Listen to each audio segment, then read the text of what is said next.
Welcome CA, CS और BCom students. फिनग्राफ India पर आपका स्वागत है।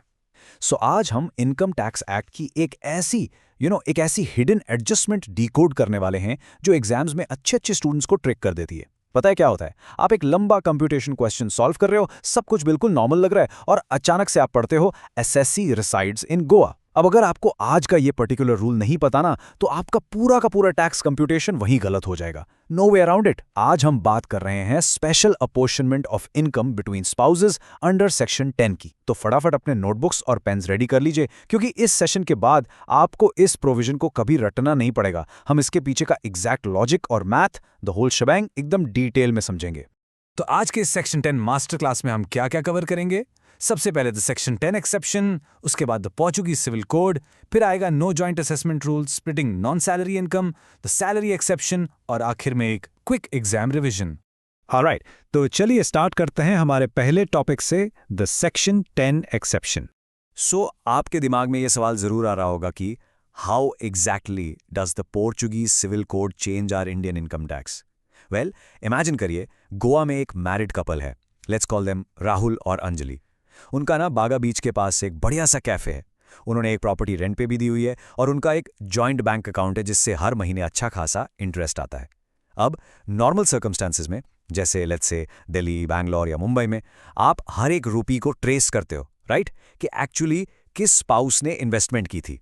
लेकिन ज्योग्राफी और हिस्ट्री से मिले लोकल सिविल लॉस की वजह से इनकम टैक्स डिपार्टमेंट को इस गोवा वाले कपल को बाकी इंडिया के कपल से बिल्कुल अलग तरीके से ट्रीट करना पड़ता है। उनकी basic tax computation entirely, literally पूरी तरह से चेंज हो जाती है। अब ये देखिए, the official bare act text, direct ministry of finance और गवर्नमेंट ऑफ इंडिया से। एज फ्यूचर प्रोफेशनल्स हम लोग मार्केट में मिलने वाली शॉर्टकट्स या समरीज पे रिलाई नहीं करते, राइट? हम डायरेक्ट लॉ की वर्डिंग पढ़ते हैं। आज हम इस एग्जैक्ट लीगल लैंग्वेज को क्लॉज बाय क्लॉज आपके लिए कंप्लीटली डिकोड करेंगे। तो जब आप अपने सीए, सीएस या बीकॉम एग्जाम्स में फाइनल पेपर लिखने बैठेंगे, आपके पास इन एग्जैक्ट स्टैट्यूटरी प्रोविजंस का एक सॉलिड फाउंडेशन होगा और आप एकदम कॉन्फिडेंटली अपना सोल्यूशन प्रेजेंट कर पाएंगे। Let's dive into our next segment, the Portuguese Civil Code. Okay, इस लीगल टेक्स्ट को एग्जैक्टली समझने के लिए सबसे क्रूशल पॉइंट है ये फाउंडेशन कॉन्सेप्ट, जिसे कहते हैं कम्युनियाओ दुस बेंस। सुनने में थोड़ा फैंसी लग रहा है, राइट? पर बेयर एक्ट और टैक्स लॉ के हिसाब से ये सिंपली 1860 के पोर्चुगीज सिविल कोड के अंडर एक कम्युनिटी ऑफ प्रॉपर्टी सिस्टम है। अगर हम इसको सिंपल टर्म्स में समझें तो प्रैक्टिकल मतलब क्या हुआ इसका? इसका मतलब है कि जब एक हस्बैंड और वाइफ इस सिविल कोड के अंडर शादी करते हैं तो उनकी प्रॉपर्टी और उस प्रॉपर्टी से आने वाली कोई भी इनकम ना एक जॉइंट कम्युनिटी पूल मानी जाती है, एकदम कंबाइंड। वो लॉ के सामने एक साथ गवर्न होते हैं। बेसिकली वो अपने एसेट से आने वाले सारे रिटर्न्स के इक्वल को ओनर्स हैं और इनकम टैक्स डिपार्टमेंट को उनकी टैक्स लायबिलिटी कैलकुलेट करते वक्त इस ग्राउंड रियलिटी को सीरियसली रिकॉग्नाइज करना ही पड़ता है। लेकिन ध्यान रहे, ये कॉन्सेप्ट अप्लाई कहाँ होता है?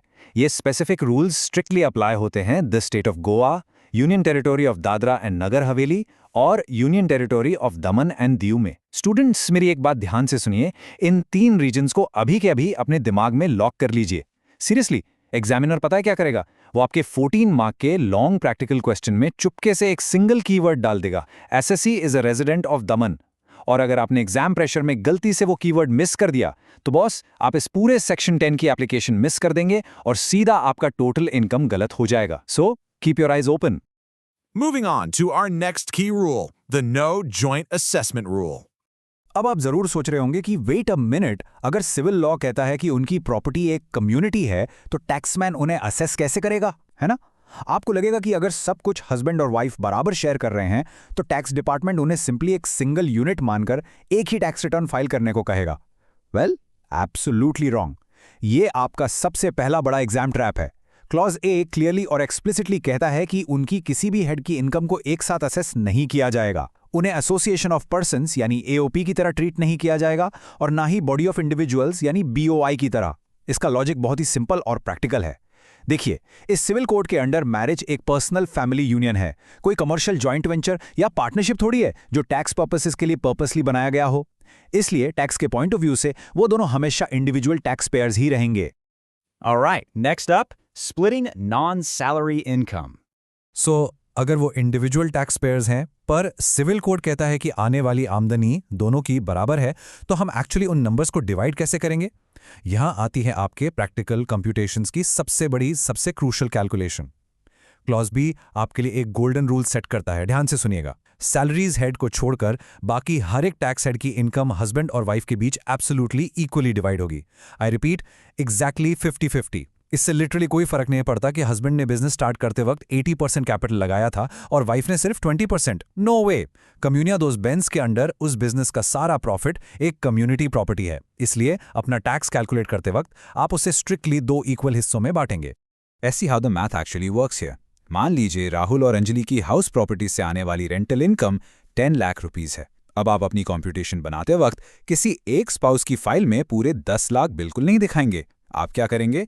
50% यानी 5 लाख रुपीस राहुल के हिस्से में डालेंगे और बाकी 50% यानी 5 लाख रुपीस अंजलि के हिस्से में। और याद रखिए, ये एग्जैक्टली सेम रूल आप अप्लाई करेंगे income from house property, profits and gains of business और प्रोफेशन, कैपिटल गेन्स और इनकम फ्रॉम अदर सोर्सेज पर। हर एक जगह नो एक्सेप्शंस, स्ट्रेट 50-50 डिवीजन करना है। इसके ठीक बाद क्लॉज सी हमें बताता है कि इन डिवाइड किए हुए हाफ्स का फाइनली करना क्या है। ये जो हाफ इनकम आपने कैलकुलेट की है ना, ये हस्बैंड और वाइफ की टोटल इनकम में इंडिपेंडेंटली और सेपरेटली इंक्लूड की जाएगी। राहुल अपना 5 लाख का ब्लॉक लेगा और अपनी इनकम कंप्यूटेशन में ऐड करेगा। अंजलि अपना 5 लाख का ब्लॉक लेगी और अपनी इंडिविजुअल फाइल में ऐड करेगी। एक बार ये ग्रॉस लेवल का स्प्लिट हो गया, उसके बाद इनकम टैक्स एक्ट के बाकी सारे प्रोविजंस कंप्लीटली नॉर्मल तरीके से अप्लाई होंगे। दोनों को अपने अपने इंडिविजुअल चैप्टर 6A डिडक्शंस जैसे ATC या ATD मिलेंगे। दोनों अपने इंडिविजुअल बेसिक एग्जेम्पशन लिमिट्स और स्लैब रेट्स के हिसाब से अपना अपना टैक्स कैलकुलेट करेंगे और अपनी सेपरेट रिटर्न्स फाइल करेंगे। सो बेसिकली असली टेक्निकल एडजस्टमेंट सिर्फ ग्रॉस लेवल पर उस मैंडेटरी 50-50 स्प्लिट का ही था। Let's move to the most critical part, the salary exception. पर रुकिए, यहाँ एक बहुत बड़ा एब्सोल्युटली क्रूशियल एक्सेप्शन है जहां एग्जामिनर्स हमेशा आपको टेस्ट करते हैं। आपने पहले नोटिस किया होगा कि क्लॉज बी में एक्सप्लिसिटली लिखा था अदर दैन सैलरीज, है ना? तो अब क्लॉज डी एग्जैक्टली क्लैरिफाई करता है कि स्पेसिफिकली सैलरी इनकम के साथ आखिर होता क्या है। अगर हस्बैंड या वाइफ दोनों में से किसी की भी सैलरीज हेड में कोई इनकम है तो वो प्योरली 100% उसी स्पाउस की टोटल इनकम में इंक्लूड होगी जिसने एक्चुअली एफर्ट डालकर उसको अर्न किया है। यहां गलती से भी कोई 50-50 स्प्लिट मत कर देना। अगर अंजलि गोवा में एक IT कंपनी में काम करती है और 12 लाख रुपीस का सैलरी पैकेज लेती है तो पूरे के पूरे 12 लाख उसकी इंडिविजुअल टोटल इनकम में ही जाएंगे। टैक्स पर्पसेस के लिए उसके हस्बैंड राहुल को उस सैलरी का एक सिंगल रुपी भी एट्रीब्यूट नहीं किया जाएगा। इनकम टैक्स एक्ट के इस कोर फिलोसॉफिकल लॉजिक को ना हमेशा के लिए अपने माइंड में लॉक कर लीजिए। नॉन सैलरी इनकम जैसे रेंट, कैपिटल गेन्स या बिजनेस प्रॉफिट 50-50 डिवाइड होता है, पर सैलरी 100% एक्चुअल अर्नर की होती है। अब इसके पीछे का अल्टीमेट रीजन और कंसेप्चुअल लॉजिक है क्या? Well, Portuguese civil code property और प्रॉपर्टी से आने वाले रिटर्न्स को कम्युनिटी एसेट मानता है, लेकिन आपकी पर्सनल ह्यूमन एफर्ट, आपकी सुबह 9 से शाम 5 बजे तक की डेस्क जॉब, आपका टाइम और मेहनत, वो स्ट्रिक्टली इंडिविजुअल है। आपके अपने खून पसीने की कमाई सिर्फ और सिर्फ आपकी है। टैक्स लॉ इस ग्राउंड रियलिटी और सिविल लॉजिक के साथ परफेक्टली अलाइन करता है। जहां प्रॉपर्टी की आमदनी है वो बढ़ती है, पर जहां पर्सनल मेहनत है वो नहीं बढ़ती। इस लॉजिक को हमेशा याद रखिए और ट्रस्ट मी, आप एग्जाम में कभी कोई ऐसी इनकम एडजस्टमेंट गलत नहीं करेंगे। And now, time for a quick exam revision. Exam के लिए अल्टीमेट कॉन्फिडेंस बिल्ड करने का टाइम आ गया दोस्तों। इस कंसाइज समरी टेबल का एक स्क्रीनशॉट जरूर ले लीजिए, ये फाइनल एग्जाम डे पर आपका सबसे बड़ा और क्विक रिवीजन टूल बनेगा। चलिए मेरे साथ जल्दी से रिकैप करते हैं। क्लॉज ए, क्या डिपार्टमेंट इन स्पाउसेस को AOP या BOI की तरह असेस करेगा? बिल्कुल नहीं, no joint assessment. Clause B, non salary income जैसे रेंट या बिजनेस का क्या करना है?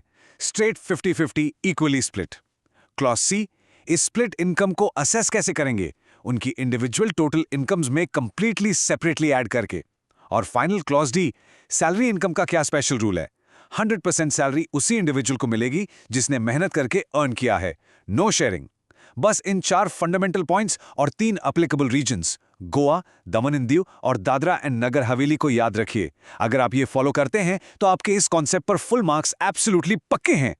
तो अगर आपको ये लॉजिकल और कॉन्सेप्ट ड्रिवन ब्रेकडाउन पसंद आया और आप ऐसे ही बिना माइंडलेस रोट लर्निंग के इनकम टैक्स के डिफिकल्ट कॉन्सेप्ट्स मास्टर करना चाहते हैं तो इस एक्सप्लेनर पर वो लाइक बटन जरूर दबाएं। इस सेशन को अपने उन सभी कॉमर्स और CS/CS बैचमेट्स के साथ शेयर करें जो इन ट्रिकी एडजस्टमेंट्स में फालतू के मार्क्स लूज कर सकते हैं। और हाँ, आगे की तैयारी के लिए फिनग्राफ इंडिया को अभी सब्सक्राइब करके वो बेल आइकॉन प्रेस करना मत भूलना ताकि आप करंट असेसमेंट ईयर की कोई भी इंपॉर्टेंट इनकम टैक्स अपडेट बिल्कुल मिस ना करें। इस मास्टर क्लास को रैप अप करने से पहले मैं आपकी practical tax planning skills check करने के लिए एक दिमाग लगाने वाला सवाल छोड़कर जा रहा हूं।